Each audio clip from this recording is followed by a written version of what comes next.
So, welcome to New Year's. So, hopefully, nobody stayed up late last night and nobody got too inebriated that you can't dive. So, our plan for today is a fun dive. Okay? We have 4 divers. Tenders, your whole job is to be the person who gets the stuff from the truck, brings it down. The divers, once you make your first trip down to the beach, you're there. All right, so our normal procedure, we'll take out the big gray tarp, we'll put it down, we're going to beach 1, we'll park at the top of the ramp. All divers must have your pony bottle on and it must be hooked up. You will not be on a rope. You're not going to be tethered. So you are on your own. What I want you to do is every 5 minutes, you need to come to the surface. Okay? So that we can see where we're at. Tenders, you need to travel and watch the bubbles and keep an eye on your divers. Divers, when you come up, we do the normal signal. Okay? We're doing this. Tender, you'll answer them. All right? Diver, at that point, go back down. You should not be any deeper than 10 feet. The swimming area cuts off at about 10 feet. We are staying within the roped-in area.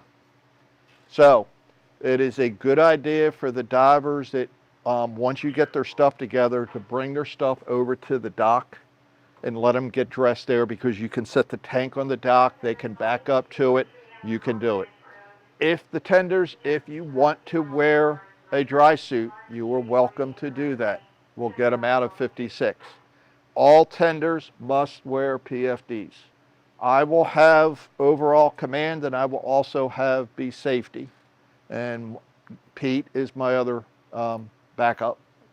The goal here is when we get there is to get what we need. The divers will know what equipment they need. Tenders, get with your divers, help bring the stuff down. You need to keep an eye too on how cold your divers are getting. Divers, be honest with yourself. Okay? If you're getting cold, get out of the water. Don't risk anything. We good? All right, I'll take dive 5. Chris is going to drive 56, and Mike is going to take 58. So we're going to have all 3 vehicles.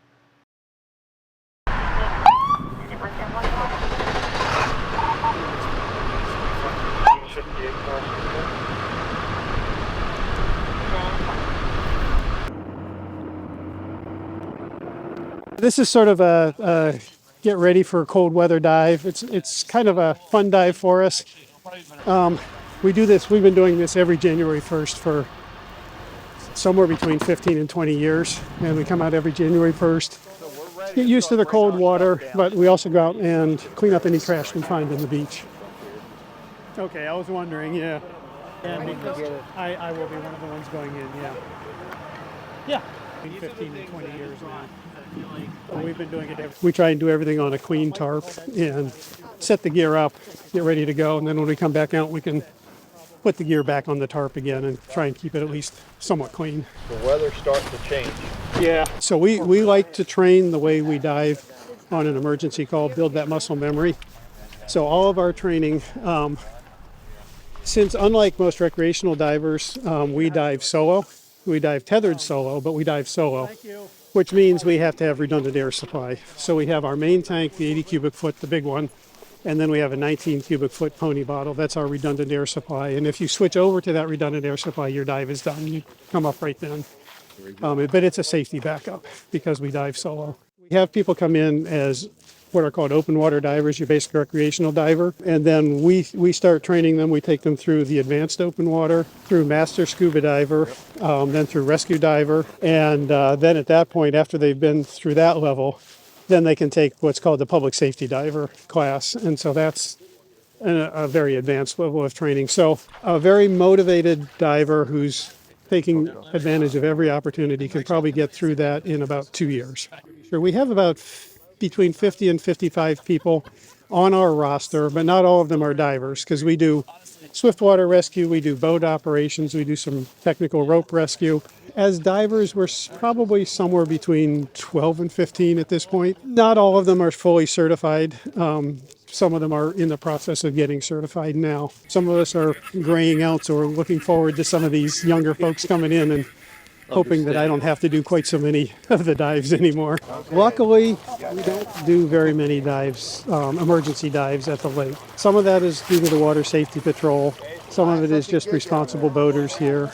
Occasionally we get a car that backs into the marina while setting a boat, and we have to do that. And everybody knows about the car that made it into the lake here last year. But for the most part, most of our dive operations are elsewhere in the county. So our first due is the entire county. So anything along the James, anything along the Rivanna, any of the farm ponds in the area, we get called in for all of those. Many of the surrounding jurisdictions also don't have dive teams. We do mutual aid to surrounding jurisdictions when called upon. So we've been down to Buckingham, we've been down to Nelson, we've been out to Albemarle quite often, we go up to Louisa occasionally. You know, we are a regional resource as well. Because in this area, it's really us and the state police. As you can see, it's a very training intensive and equipment intensive operation. So a lot of people have gotten out of the dive business. And so, you know, like I say, it's kind of us and the state police in this area. And it takes the state police a while to respond. Sure. Because they're coming from all over the state. Their dive team is troopers that carry gear in their patrol cars. Right. And when they get a call, they come from wherever they are. And so it can take, you know, 6 to 8 hours to put a full team together. Whereas hopefully it doesn't take us that long, at least, you know, in this immediate area. Right. We're very strict for safety reasons. Our dives are 15 minutes, but if the diver's comfortable, we'll extend them to 20 minutes. And then we pull that diver out, and if we need to put another diver in. And we can rotate the divers through. We typically dive as a 5-person team, where you have a primary diver who's in the water doing the search with a tender taking care of that diver. We've got a backup safety diver with their tender, and then we have what we call a 90% diver, which is the backup for the backup through. And then if we have enough people, we'll have a scribe keeping track of times and air consumption and so forth as well. So as you can see, it gets labor intensive very, very quickly. Sure. But that's sort of our standard operation is a 5-person team before we'll put somebody in the water. When you're doing a search or search and rescue, how do you go about searching a particular area? Do you plan out a grid? Absolutely, yeah. So, and again, it's going to depend a little bit on how much time we have. You know, obviously a recovery is going to be a little less time sensitive than a rescue, but we're going to interview witnesses, find a last scene point if we can, and then we'll set up draw a map and figure out what our search area is. And then depending on how close it is to shore, how far away it is, we have a variety of different search patterns we can use. We may use just an arc pattern from the shore. We may put a diver in the water and do a circle pattern around the diver. We may set up a jack stay, which is really good for searching for small evidence type things. So we have a variety of patterns depending on what the situation is. But yeah, we'll sit down and plan it all ahead of time. And it's the tender's responsibility to make sure the diver covers the entire area.